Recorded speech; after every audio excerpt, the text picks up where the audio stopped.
Kalau dalam medis itu namanya HFMD. Jadi kita hanya mengobati keluhan pasien aja. Penyakitnya itu bisa menular apabila itu. Dan biasanya itu musiman ya.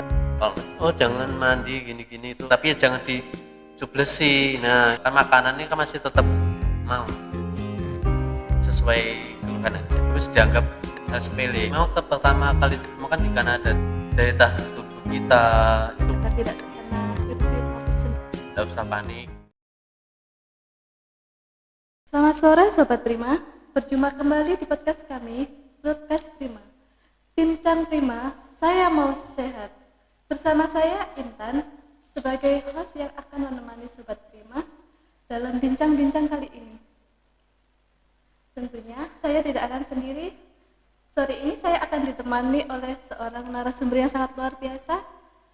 Beliau adalah Dr. Ridwan sebagai dokter umum IGD Rumah Sakit Umum Prima Medika Tulungagung. Selamat sore dokter, bagaimana kabarnya sore ini? Sore Mbak Intan, Ya, sore alhamdulillah dokter. baik. Kalau boleh tahu sore ini dokter akan membahas mengenai apa? Saya akan membahas tentang flu Singapura.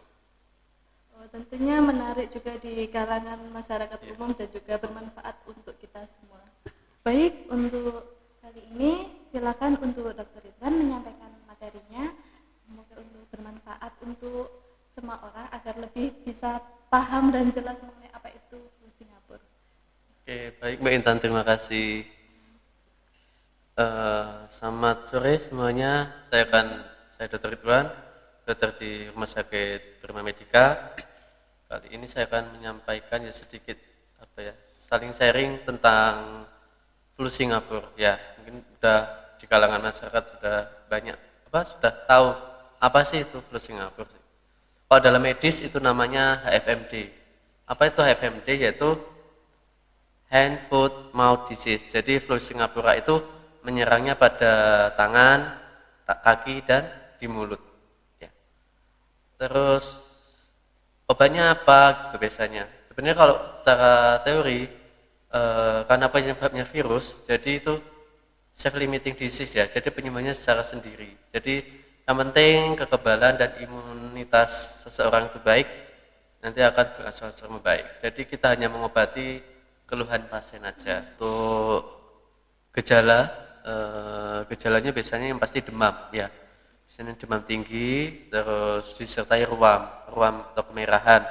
Itu biasanya pada di tangan tadi atau di kaki atau di mulut. Kalau mulut biasanya seperti sariawan.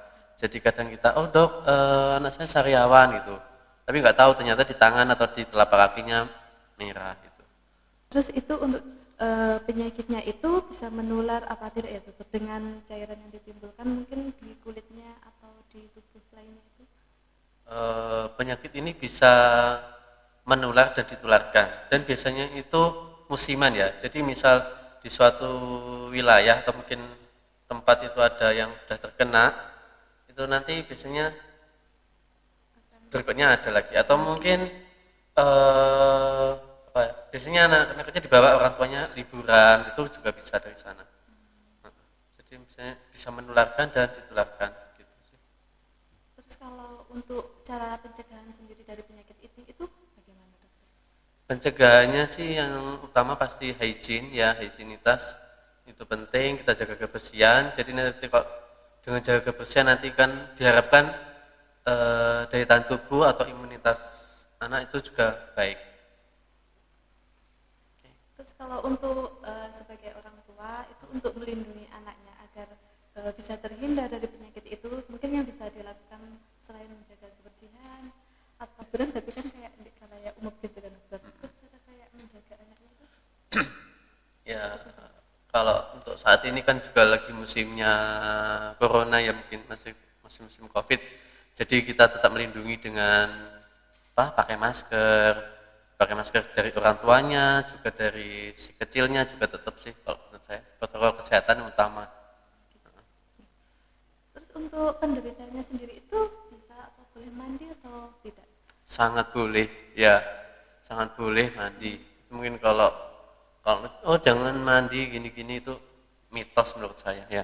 Tapi nggak ada itu. Kalau logikanya gini, kalau nanti sampai nggak mandi itu kan kumannya nempel ya, jadi kan malah menambah infeksi nanti, nambah parah gitu. Oke. Jadi enggak perlu takut mandi, tetap mandi seperti biasanya. Misal kok ada luka atau bukan luka sih, mungkin ada ruam kemerahan atau mungkin ada seperti apa ya, gula itu suatu apa ya, pelentingan yang isinya cairan ya, itu kan pasti secara logika sih kita pasti menjaga itu sih, meskipun kegesek pun sebenarnya juga nggak masalah ya. Terus nggak perlu misal apa, tapi ya jangan, meskipun nggak apa-apa untuk kegesek, tapi ya jangan dicublesi. Nah takutnya kalau dicublesi nanti tangan kita yang nggak bersih itu nambah infeksi lagi gitu. Itu kayak mulai dari penderitanya itu dokter, ciri-cirinya waktu dilarikan ke rumah sakit atau waktu yang tepat untuk si penderita dilarikan ke rumah sakit itu seperti apa?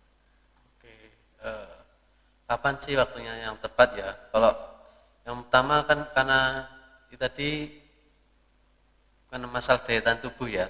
Jadi ketika intake si anak atau asupan nutrisi anak itu kurang, jadi kan biasanya gangguannya di masalah mulut ya, mulutnya mungkin nggak sariawan banyak itu. Nah itu yang sehingga menyebabkan nutrisinya sulit masuk, jadi itu yang biasanya dibawa ke rumah sakit. Kalau misal masih menyerang di tangan atau di kaki, mungkin keluhannya kan sakit. Oh mungkin kalau di kaki sakit untuk berpijak gitu aja sih biasanya. Kalau tangan juga masih gitu-gitu aja, jadi tidak masalah.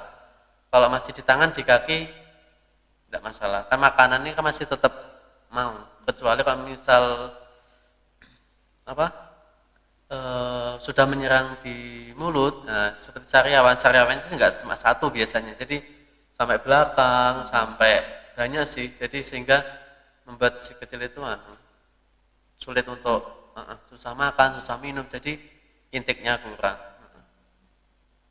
Terus kalau untuk cara pencegahannya sudah, terus kayak cara penularannya sudah, terus untuk yang terakhir itu obat mungkin yang bisa dikonsumsi untuk si penderita itu apa?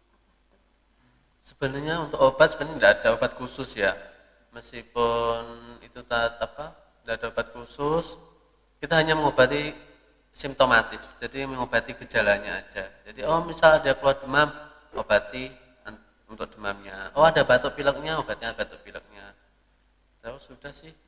Misal untuk salep pun sebenarnya enggak direkomendasikan. Jadi enggak perlu salep antivirus, menurut saya sih enggak perlu. Nanti kalau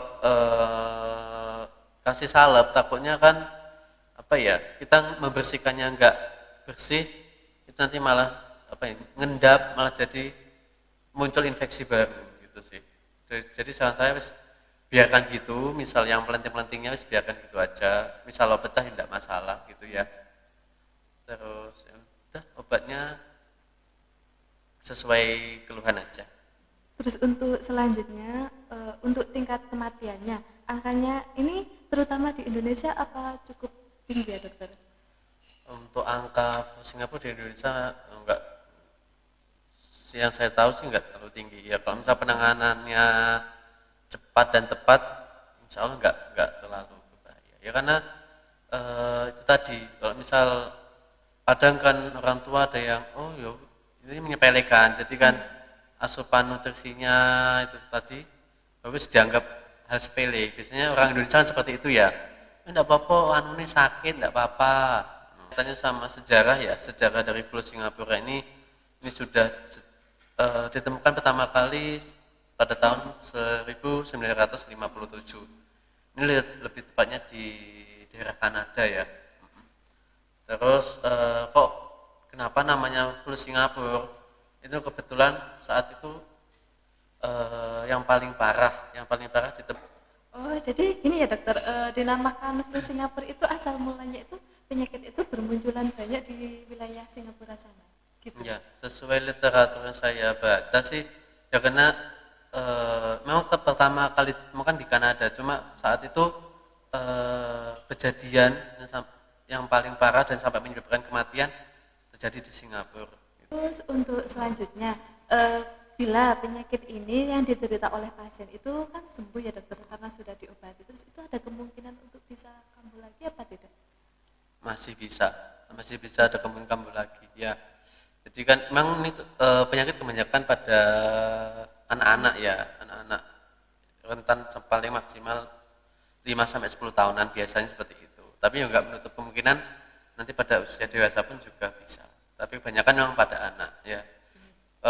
Kalau untuk misal kambuh lagi ya bisa, karena kan daya tahan tubuh kita itu kan juga naik turun kadang ya, nggak tahu ya. Jadi pas kondisi si anak imunnya pas bagus ya oke, enggak apa-apa terinfeksi virusnya aman-aman aja. Kalau misal pas kondisi kekebalan tubuhnya si anak itu pas lagi menurun, nah itu bisa terinfeksi virus ini lagi. Selanjutnya itu mungkin dokter Ridwan bisa memberikan tips bagaimana cara kita itu agar tidak terkena virus Singapura sendiri, itu bagaimana ya dokter? Tipsnya yaitu yang penting ya jaga kekebalan tubuh ya, jaga imunitas tubuh dengan apa? Yaitu dengan pola makan sama jaga kebersihan, gitu aja sih. Terus kalau misal bagi orang tua tidak usah panik ya, tetap ya misal ada keluhan atau mungkin gejala yang saya sampaikan tadi, segera kunjungi vaskes terdekat ya. Mungkin dari dokter Ridwan untuk mengakhiri perbincangan kali ini bisa memberikan closing statement. Oke, baik Mbak Intan, terima kasih untuk mengakhiri ya obrolan kita sore ini. Saya menyampaikan flu Singapura atau biasanya kita kenal kalau dalam medisnya HFMD, yaitu hand foot mouth disease. Jadi menyerangnya hanya pada tangan, kaki dan mulut ya. Jadi itu munculnya ruam merah, biasanya disertai dengan demam dan keluhan, mungkin keluhan batuk pilek juga bisa. Oke. Terus itu pencegahannya gimana? Pencegahannya yang utama adalah jaga imunitas atau jaga kekebalan tubuh, yaitu dengan cara jaga higien, jaga kebersihan dan pola makan yang baik ya, pola makan yang bergizi, asupan nutrisi yang baik. Untuk pengobatan nggak ada pengobatan yang khusus ya, atau mungkin jadi pengobatannya yang kita lakukan sesuai keluhan atau simptomatis sesuai gejalanya. Oke. Terus untuk ibu-ibu ya biasanya ibu-ibu sih ya, jadi nggak perlu panik kalau misalnya anaknya ada keluhan seperti ini ya, kita obati, segera bawa ke fasilitas kesehatan terdekat. Baik Sobat Prima, kita sudah ada di penghujung acara untuk perbincangan pada sore hari ini. Semoga materi yang diberikan oleh Dr. Ridwan bisa bermanfaat untuk kita semua dan juga buat orang awam yang belum mengetahui tentang materi ini jadi mengerti. Terima kasih, sampai ketemu lagi di episode selanjutnya bersama kami di Podcast Prima dengan narasumber lainnya. Tentunya tidak kalah menarik dengan materi yang dibawakan seputar dunia kesehatan. Bincang Prima, saya mau sehat.